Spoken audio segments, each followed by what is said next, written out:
Hello and welcome to a second live edition of the Nittany Dispatch in like 18 hours. I'm John Sauber, Penn State beat writer of the Sun Daily Times. She is Audrey Snyder, doing the same at InsideTheLines.substack.com. And Audrey, what I tried to strongly hint at about 18 hours ago has come to fruition. What we each tried to strongly hint at about 18 hours ago has come to fruition. And James Franklin has been fired as Penn State's head coach. You put me on the spot and kept saying, do you think he's going to be the head coach next week? And I kept saying, no, I don't think he's going to be the head coach. James Franklin will not be the head coach. We will no longer hear from James Franklin, which is bizarre to say. That is one of the things that, like, I don't know that I've processed yet. That, like, because you and I were, so Audrey and I wrote a game together. She had to carry some of my stuff because I still can't carry some. His emotional baggage plus his podcasting equipment, right? Yeah. On account of the appendix surgery. And so, but we were talking on the way back to Audrey's car about, like, it not, like, setting in and how, like, she's covered this team for over a decade before James got here, but has only kind of known James as the head coach for the last, 11 plus years. I've covered the team as our primary beat writer. Now I'm in my 5th season, but 7 overall. And like all I've known is James Franklin as the head coach. So there's this level of, it's weird. It's a newness of weirdness of like, I don't know. It feels like tomorrow is going to be awkward, right? Because Pat Kraft is speaking at noon tomorrow. Terry Smith, the interim head coach, is speaking at 12:15, but it feels like I don't know. It just feels very strange. Yeah, the James Franklin tenure ended with me fittingly asking an injury question and getting a direct answer for the first time in 12 years. That's how I knew, John. I believe I mentioned it on the show. That's how I knew that this was the end. It's bizarre. I mean, it's strange because you talk about stability in college football, and obviously Penn State fans know this, and they know it very well. James Franklin exits here tied for second most wins with Rip Engel. They are deadlocked in the same number. I forgot about that. So there's that. But, you talk about the stability piece, and Penn State's had that for more than a decade. And James Franklin came here at a time when Penn State was still reeling from sanctions. And, I'm curious what the fan perception is going to be 5-10 years from now when they think back on this era of James Franklin and Penn State football. I wonder what they'll remember. I wonder if there will be a time where Penn State fans will want to celebrate some of these, big moments and the New Year's 6 wins and the Big Ten title and all these things. I also know that they're going to remember the shortcomings and the 4-21 against the AP top 10 teams. And this year especially, you bankroll the roster, it blows up in your face for a national championship. But when you move farther away from it in the years to come, I'm really curious, once we get past all of this, what they remember, because it's a very long portion of time in college football. I think there are probably 2 likely outcomes there, right? I think it is, the first is if the next hire or next, like the hire after that or whatever, at that time period when they're looking back, if that is good and things are going well for the program, I think people will look at it fondly as a look at how far, like look at where James took this program from 2014 until now, how far they've come since then, and how much of an impact he had and how he advanced them in so many areas. We can make the jokes about facilities and the financial aspects, but he was really instrumental in getting them to this point. Like they're not at this point without James Franklin. And if it goes poorly by that point, like if the next hire isn't good, I think fans are longing for James Franklin, right? Like I think gonna long for the 10-2 season. Yeah. I think the most likely outcomes are people looking back fondly because it was a success. It didn't reach what everyone wanted it to. I think that is without a doubt true. What didn't reach what James wanted to, what fans wanted to. They consistently fell short when they had the chance to get there. But that doesn't mean it wasn't successful. It doesn't mean that they didn't make strides as a program when they could have sort of been left for dead, after Bill O'Brien left, even because the roster was in shambles at that point still, and Franklin came and sort of rebuilt from there. He has made the argument, not directly, but kind of indirectly in the past, and I agree with him on this, that the worst years of the sanctions were actually 14 and 15, not 12 and 13, because at that point, the scholarship counts had taken hold, the recruiting impact had taken hold, and the guys that were still on the roster had already left at that point. And so that's when you were really starting to rebuild. And so I think he did have the 2 hardest years of the sanctions. They did not go great. And then the year after that, they came out and won the Big Ten. And I think that is the moment people will think of. I think it'll be Grant Haley. I think it'll be the stop on 4th and 1 against Wisconsin. Yep. for better and for worse, I actually think it'll be the Rose Bowl against USC too. The Saquon. Oh run yeah, heck of a with, game. Yeah. You know, all of the those Cotton things. Bowl, I think you're going to have that, and always the what if of what would have happened in 2020 had you not had that COVID shortened season. I know that's a time period that haunts many that are still in that building because they really believed what they could have done that following year with Journey Brown and Micah Parsons. You have all of that, and you have this collection of talent of Saquon Barkley, Micah Parsons, Abdul Carter, Olu Fashanu, Trace McSorley, Jason Kabinda, Chris Godwin, Mike Gesicki. I mean, the list goes on and on and on. I'm sure I'm forgetting people, obviously, but that's part of this too. And the fact that we're going to hear it, John, in April for the NFL draft in Pittsburgh, you're going to have a boatload of Penn State players taken. And we've seen it before where they've had a bunch of players taken and have not won a lot of games in those particular seasons. And I know that's a point of pride for James Franklin of developing guys. But the message that he hit on Saturday night in Beaver Stadium, which you and I both said Saturday night, this sounded like a guy who was at the end.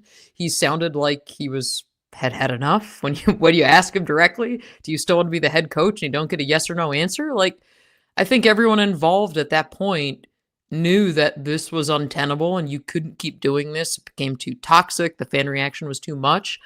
But Franklin always fell back on it's about the people in the locker room and it's about the players and his relationships with them and how, he's the guy who wants to be at their weddings in the years to come and have relationships with them. And so I'm not sure how the team found out when we're, obviously doing this live Sunday afternoon. I don't know yet what the team response has been, but I'm sure that's a difficult conversation. I remember when Franklin left Vanderbilt, there was a lot of consternation because he wanted to go in and tell the players himself that he was coming to Penn State, and he felt he owed that to them. And, it certainly, based off the guys we talked to last night after the game, they obviously did not have that conversation. Denied Dennis Sutton. So they talked about bigger problems that were coming after the third straight loss. But yeah, there's a lot of people in that Lash building that are going to be hurting today, that are going to be hurting tomorrow, this week. And interim head coach Terry Smith, you're up. You got a redshirt freshman quarterback, and you're going on the road to Kinnick Stadium for a night game. Yeah, but at the same time, Penn State isn't like this big bad that they were a week ago, right? Going into Kinnick. So you wonder how much that impacts the atmosphere, right? 3-3 Penn State isn't 5-1 Penn State. So and that being said, Iowa just smoked Wisconsin 37-0 in an embarrassing game for Wisconsin. And James Franklin got fired before Luke Fickell. So there you go.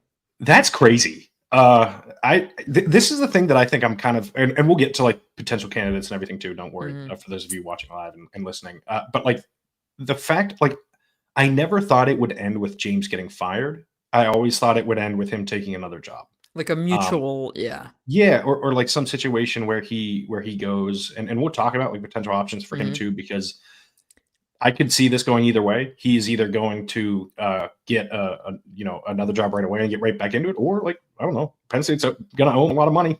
He could just take the money. Go sit on a beach, relax. Man. Enjoy your life. Yeah. As you reported, I can still text and ask questions if he wants. If he wants to feel that part of the job every Monday. Mad, I can call him Mondays. Text him and let him know. Yeah. But as Audrey reported over on her Substack, and we reported over at SendingDaily.com, the buyout is paid out basically over the remaining years of the contract. It is not a lump sum. They're not correct. Backing up the Brinks truck. Yeah. Yes. And so and there's always offset language with these things too, that should help mitigate costs if he takes another job, which we'll see. There's a chance that he says, you're going to pay me. Go ahead and pay me. I'm just going to sit this out then. He can be stubborn. We know that. He can be stubborn. And he can be petty sometimes, which is a thing that I respect. But I think it is possible that happens. We'll see where that goes. I think. So you're just so we have the number out. You're pretty much looking at an $8 million per year figure, right? Because people kept saying, "Well, where's the money coming from? How are they going to get the money?" And it's you're $8 looking million at for the final 6 years, and then whatever is left of the $8 million he's owed this year. And the contract runs through 2031. Yes. Gosh, what are we in 2025? Yeah. Yes. So there's 6 years after this one.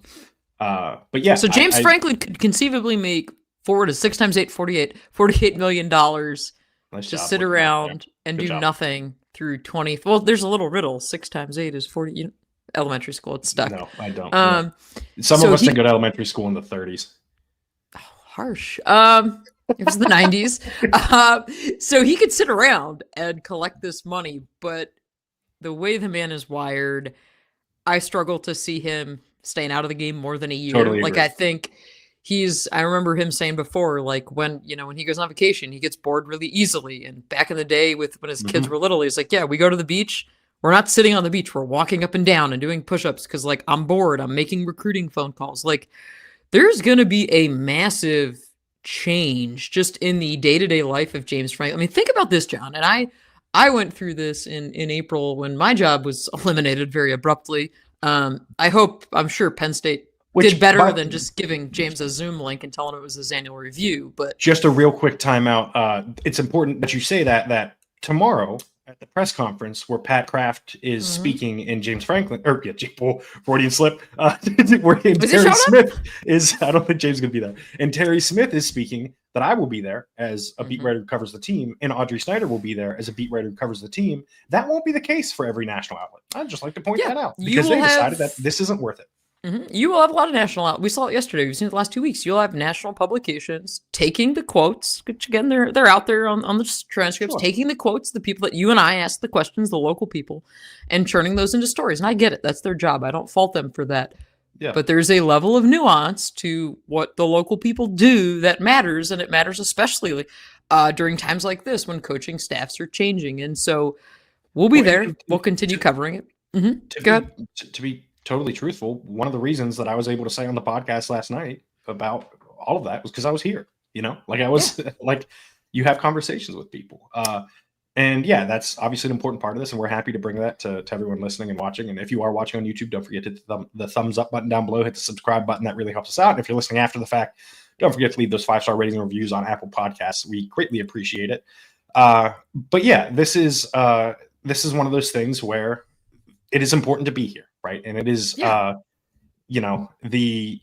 opportunity for us to nuance. Be here creates nuance. It creates context, and we'll have all that. We're going to have, the rest of this episode. We'll be back again live Tuesday. To be clear, this is not the end of the episode. I'm just throwing this in the middle. We have plenty more to talk about this afternoon. But I guess the next logical place to go then is what is next for Penn State? Because we are going to get into what's next for James Franklin too. Yeah. And I saw one question here in the chat that I wanted to bring up on the screen from Eric, who we know is a loyal listener and reader of our work. It says, a question for Kraft: is head coach experience a prerequisite for the job? Would they be willing to take a chance on a coordinator? I tend to believe that it's going to be really hard to hire a coordinator. Much as I love Will Stein, and much as I think that everyone in the country should hire Will Stein, I think it's going to be really hard not to hire someone with head coaching experience. Especially for this job, when you think about what you just gave up on, right? You gave up on a head coach with a heck of a lot of experience. You have a marquee job. The other part of this, and this came up, I did a subscriber chat over on Inside the Lions right when everything went down for more than 40 minutes. You can subscribe there. As I say, we do this podcast to bring you guys a little bit behind the scenes, but my best work will always be over there behind the paywall. That is truly how I keep the lights on. That is my full-time job. And yeah, I mean, I think the profile of this job is also a credit to James Franklin and the fact that Pat Kraft, right, all the alignment that James Franklin talked about for years, getting everybody aligned, right? You have the president, you have the athletic director, you have a willingness to spend, which Penn State showed with these coordinator hires. So I think that only elevates the profile of this job and your ability to try and go out and get someone with head coaching experience. Yeah, and I think that's kind of what they have to do, which I think takes us into the pool of likely candidates. So the name that everyone is actually saying right now is not the one that I think Audrey and I are saying. The name I'm seeing most is Curt Cignetti.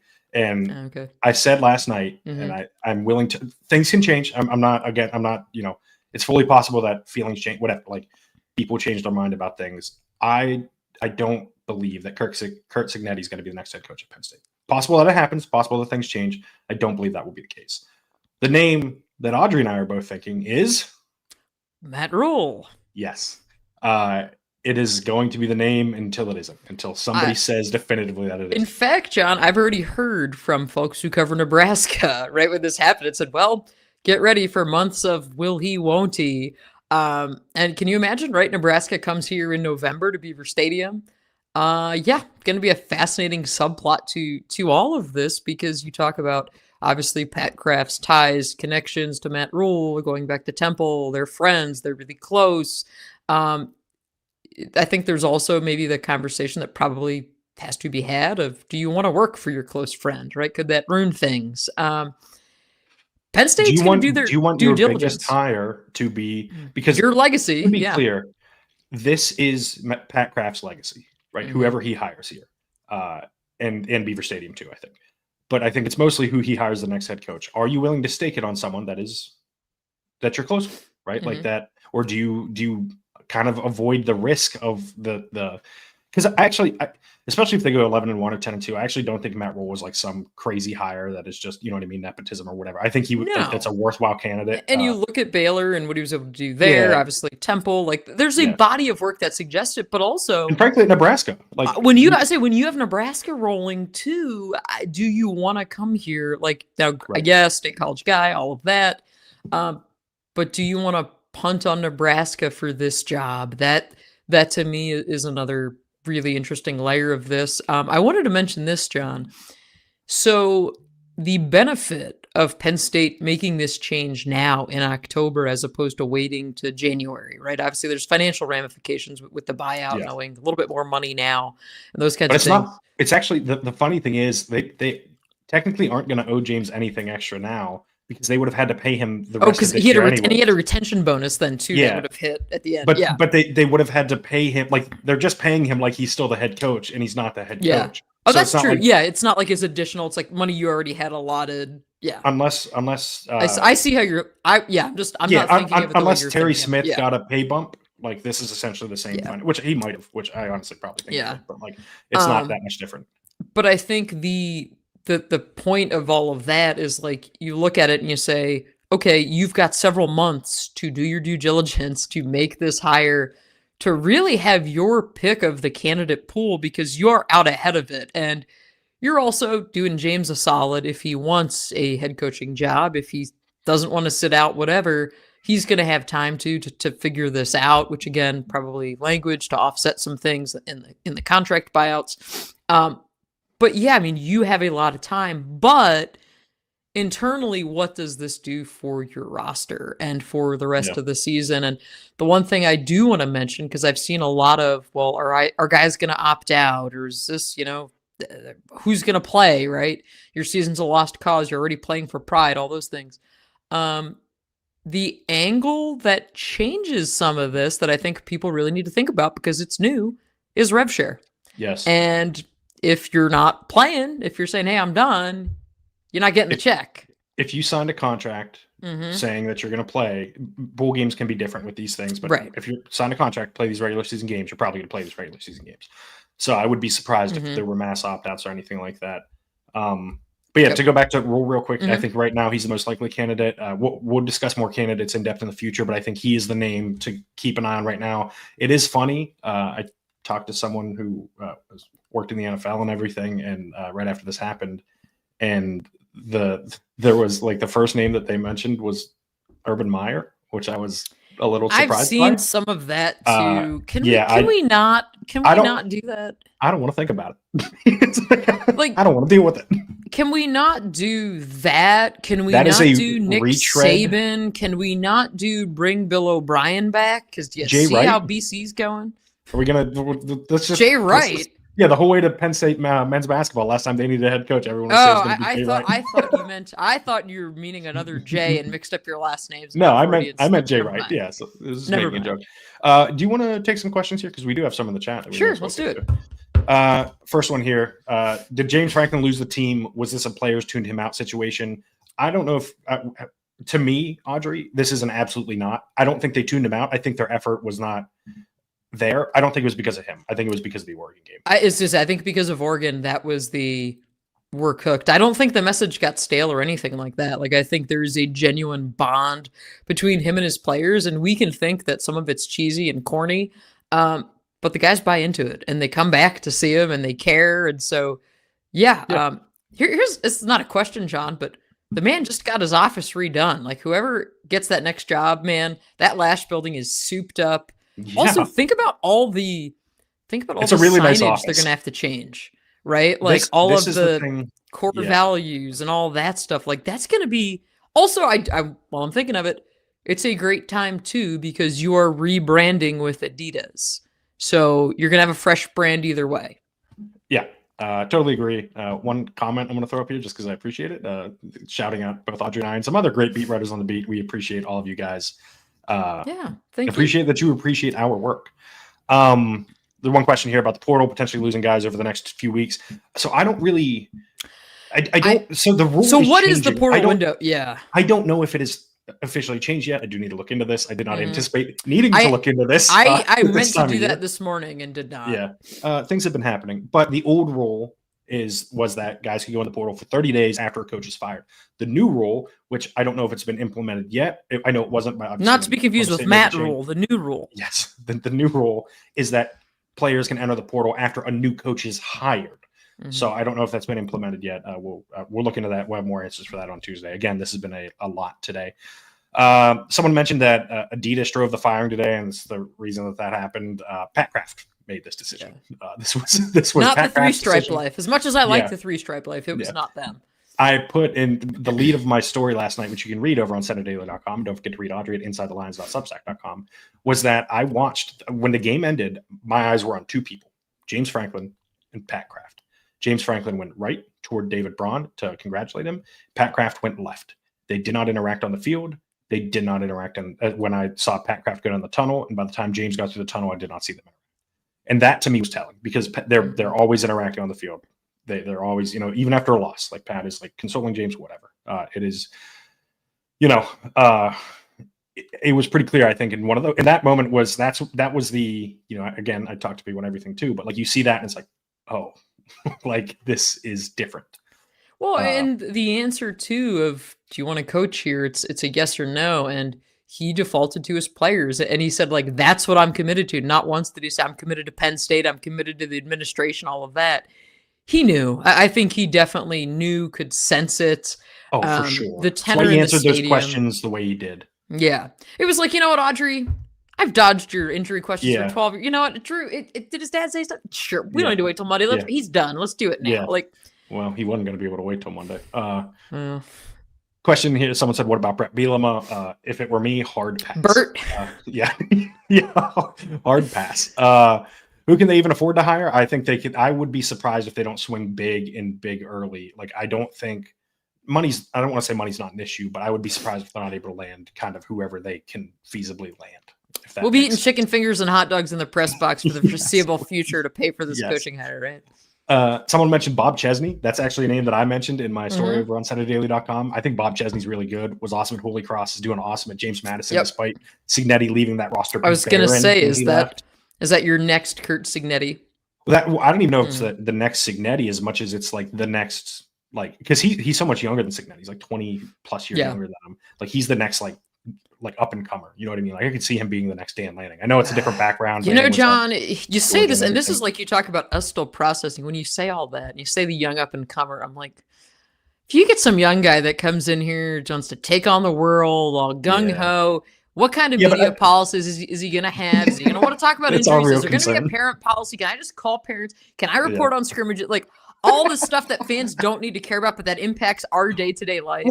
Hold on. Fans do need to care about that because that's true. Our ability to tell them those things, to report on scrimmages, to tell them what we're seeing and hearing, like it depends on what kind of access. We finally got to a spot with James where I felt like we had an understanding of here's how our job works. Here's I mean, he was becoming. He made fun of me this year. He made fun of me, which is like his. Oh yeah, your T-Rex arms. Yeah, and yelling at me to get off the practice field because I was walking extra slow so I could catch an extra one-on-one rep. But to be sure, that was John's usual pace. Yes, that was not. He was not walking. So no, I think those are 6'2" and I lumber. And these are like, and I'm gonna have a column up either late tonight or early tomorrow morning on Inside the Lions that'll take readers behind the curtain a little bit with James Franklin and kind of the moments that stood out to me of why I always had some questions about how this could potentially work. Because I think there is that again, going back to people being here, living here, there's that level of nuance of like, well, why does the head coach care about X, Y, and Z? Like, this seems like something he shouldn't care about. And all these coaches are different. And I always said on the like hierarchy of college football head coaches that are difficult to deal with and that are a pain in the ass, like, I did not put James Franklin in that category. And I think people might be surprised to hear that, because I think there's this assumption that there was a rift between him and I because I ask questions and literally do my job and he does his job. I respect the guy. He respects me. Like, there is a very healthy back and forth of like, this is how it works, and an understanding over 12 years of this is the function of a reporter. And again, he was coming from an ecosystem at Vanderbilt that was so different. And whoever they bring in, you know, are they coming from a big, high profile covered beat, or are they coming from a lower program? And you show up to Beaver Stadium and there's a bunch of people there ready to ask questions. Like, it's a shell shock. Which you may be hearing, by the way, is my dog Reese giving his input on the situation. What does Reese want? He's just. Did he say Matt Rhule? Is that right? I think I heard him say Lane Kiffin. Yes. Speaking of times that we'll have our real time if Lane Kiffin's here, buddy. Some more questions and comments here in the chat. This from Paul. Have any players spoken up for Franklin since he was hired? I assume that means fired. You mean fired there? I haven't seen anything. I'm going to be honest. I also haven't checked social media. That'll be a thing. Like, guys are going to get asked about it incessantly this week, right? Like, it's going to be the main topic of conversation when we talk to players this week. We'll have updates for that, and in the pod coming later this week. Mention here of Lane Kiffin, which is again very funny to me. Don't do it. Plenty of thoughts about Matt Rhule, and this from Richie. I think it sort of epitomizes what you and I have been saying for a little bit here. Asking, was the Oregon game the best final chance to be the top 6 team, and then when it didn't happen, everyone gave up? I don't know that they gave up. They just spent so much energy that they kind of couldn't do it anymore, right? Like, that it was like such a letdown for everyone involved. That's players, coaches, staff members that aren't coaches, administration. Like, it felt like that was the breaking point, and it's all led to this. I said this last night. I'll say it now. I think if they win that game, that they're 6-0. I think the emotional toll of that broke this program, and that's I'm going to say it again, John, because it would really be a hell of a thing. What if this is the Penn State team that beats Ohio State? Because remember, there is precedent. You know who else beat Ohio State? Interim head coach Tom Bradley out there in Columbus. And you talk about so much energy being spent on Oregon. It was. But think about all the studies they did this offseason on Ohio State. And, hey, we finally have Jim Knowles, and let's do this. And I've gotten this a lot, too, of like, well, what happens to these coordinators now? Like, why didn't you just get rid of everybody? Well, because you need somebody to coach the rest of the season. Like, you need people to orchestrate the offense and the defense, despite how terrible it's looked on both sides. You need people to do that. But when you bring a new head coach in, I'm a little curious if it's like, hey, new head coach, you have to keep Jim Knowles or you don't. I don't know. I'm curious how they try to navigate that one. I am thinking about how much I want to say. I think there's, again, contractually, you paid a lot of money. Yeah, I think Jim Knowles is going, and I'm saying I think, important there, that I think, just my opinion, I think Jim Knowles is going to be the defensive coordinator at Penn State next year. I think that a lot of the defensive staff they'll probably try and bring back, I would think, which again indicates probably an offensive hire. It's clearly a very good defensive staff, by the way. Like, Dex is great at his job. Terry Smith is great at his job. Like, it's, I know people don't see it right now, but Knowles has been in the past great at his job. Dan Connor's done a good job with the linebackers. Amari Campbell's taking a massive step forward. But yeah, I tend to think the defensive staff is what you're looking at. Maybe Ty Howell, because he's a letterman, and like maybe Phil Troutwine because he's had a lot of success. But I wouldn't be surprised if Troutwine's off to the NFL after this year either. You're also talking too, John, and this is, I think, part of what fans have to keep in mind. Like, all of these people around James, like his chief of staff and player personnel guy, Andy Frank, like all these people, Andy has been with James since Vanderbilt. Like, this is an end for all of them here. Like, it's, and I saw some people were asking me earlier, like, well, is Terry Smith going to be the next head coach? No, but I absolutely think whoever they bring in is going to think long and hard about keeping Terry Smith, and they should. Yes. You look at his success as a recruiter, you look what he's done with the cornerbacks, the fact that he's a letterman, the fact that the man made it 12 seasons with, or whatever, 11 plus with James Franklin. I mean, he was the only guy who was left from the beginning of Franklin's first staff here, which is remarkable because he was viewed like as the outsider at that point. But there's going to be a lot of change. Go ahead. Yeah, I saw the name Fran Brown mentioned. Cross him off the list. Just saying. Cross Fran Brown off the list. I saw Manny Diaz mentioned here. I think Manny would be really interesting. He kind of got railroaded at Miami, or Mario Cristobal, who still doesn't know how the clock works in college football despite being undefeated. He'll give one away. Don't worry. I'm pretty confident in that. There's plenty of time this year for him to give one away. Hey, the good news is, John, we're going to have a lot of time to watch other teams toward the end of the year. Yes. Hey, we get to enjoy the playoff this year. But yeah, I think Diaz is actually more interesting than probably people give him credit. I was having that conversation with someone yesterday. I think there is a little bit. There should be some someone intrigue. Just mentioned Deshaun Foster. This made me laugh. Well, what about James Franklin at UCLA? I actually. So we can start. Let's get to James's future. Yeah. Just do this way. Where do you think he's coaching next year? Do you think he's coaching next year? I think he takes a year to reevaluate everything and to say, hey, I want to be petty for a year and collect my money and gather my thoughts and enjoy my life. But I think he gets bored after that really, really quickly. I am still intrigued by the idea of James Franklin at UNC.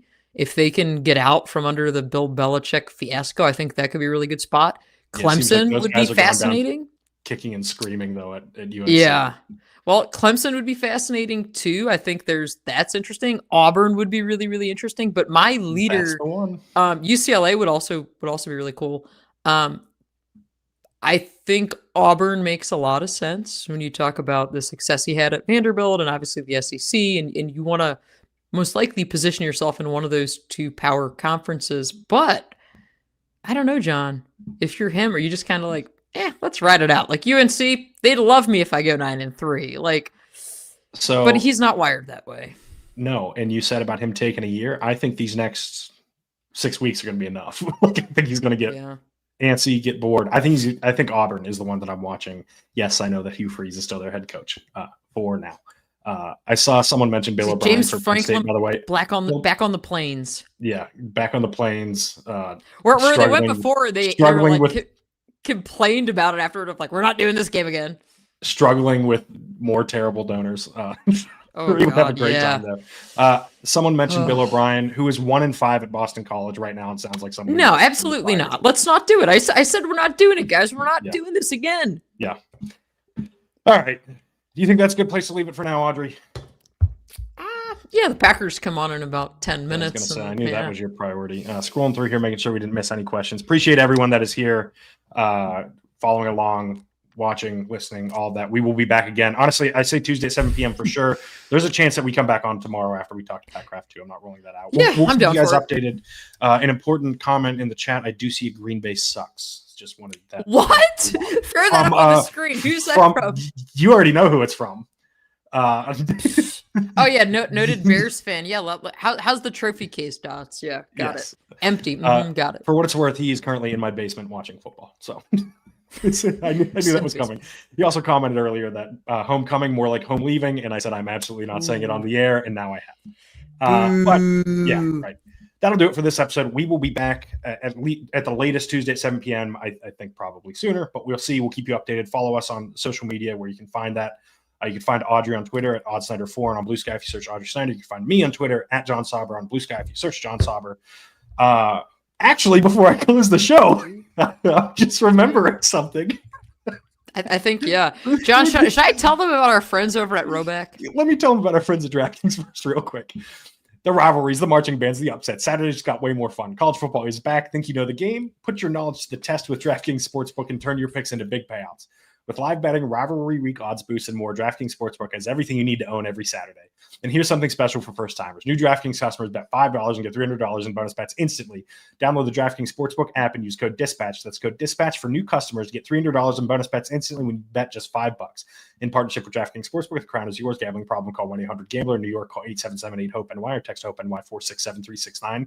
In Connecticut, help is available for problem gambling. Call 888-789-7777 or visit ccpg.org. Please play responsibly on behalf of Boot Hill Casino and Resort in Kansas. Fees may apply in Illinois. 21 plus age and eligibility varies by jurisdiction. Void in Ontario. Bonus bets expire 7 days after issuance. For additional terms of responsible gaming resources, please see dkng.co/audio.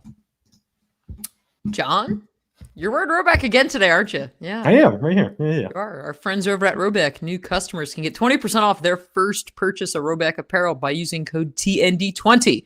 That's TND20 as the Nittany Dispatch. They do have a Penn State specific line that you can look at as well. Hats, duffel bags, polos, hoodies, joggers, shorts. I think I hit them all. They have really great apparel. We both wear it all of the time. Again, the Penn State collection is really slick. You can check that out as well and save 20% off your first purchase over at Roback with code TND20. Okay. We landed the plane, John. We sort of barely. It only took me putting in the private chat ads, but we got there. Yes. And to be fair, I didn't even see that. I just realized it at the last second. So I just now saw it. We're a well-oiled machine, professional production all the time. Don't worry. We'll be back to do this more throughout the weekend. Not overly concerned. We'll get lots of practice. Yeah. Yeah. There's going to be plenty of time as I continue to stumble through that disclaimer at the end of the ad read. We appreciate everyone that is here. Like I said, when we're live again, I say this all the time. Don't forget to leave those questions in the chat. We try and get to them when we see them. Things can move quickly, and don't always see them. But when you have them, please ask them. We'll get to them as soon as we can. You can reply to us on when we go live. Say that we're going live on Twitter and Blue Sky. Reply there, and we'll try and get to those too if you have questions or what have you.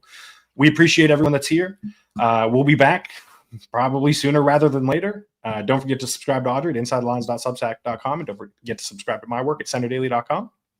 Until next time, thank you for tuning in. Have a great day.